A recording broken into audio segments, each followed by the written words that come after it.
స్థితిలోకి కుల పిచ్చి మత పిచ్చి పాకిపోయిందంటే ఎలా బ్రతకగలవరా బాబు ఈ దేశంలో అని చెప్పి అనిపిస్తుంది. జమీమా జీసస్ నాకు తోడుండడం వల్ల నేను చేశాను, జీసస్ అనే వర్డ్ యూజ్ చేసినందుకు ఎంత ట్రోల్స్ చేస్తున్నారంటే మామూలుగా కాదు. తను ఎంత కష్టపడి గెలిచిందో ఆ గెలుపుని పక్కన పెట్టేసి అవసరం లేని దీన్ని పట్టుకుని ఏలాడుతున్నారు.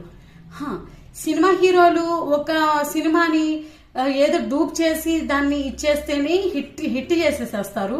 ఈ అమ్మాయి ఇంత కష్టపడింది కదా, ఆ గెలుపుని ప్రోత్సహించకుండా అవసరం లేనిది పట్టుకొని ఏలాడతారు ఎందుకని? ఎప్పుడు మన దేశంలో ఇంక ఇదేనా జరిగేది? అవసరమైన అన్ని పక్కకు నెట్టి అనవసరమైన అన్ని లాక్కొచ్చి పెట్టుకోవడం.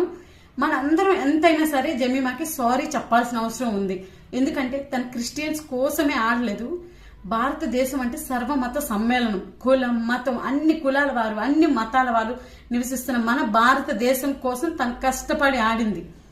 సో తన గెలుపుని ప్రోత్సహిద్దాం, అలాగే తనకి సారీ కూడా చెప్దాం. ఇలా ట్రోల్స్ చేయడం అనేది అస్సలు కరెక్ట్ కాదు కదా.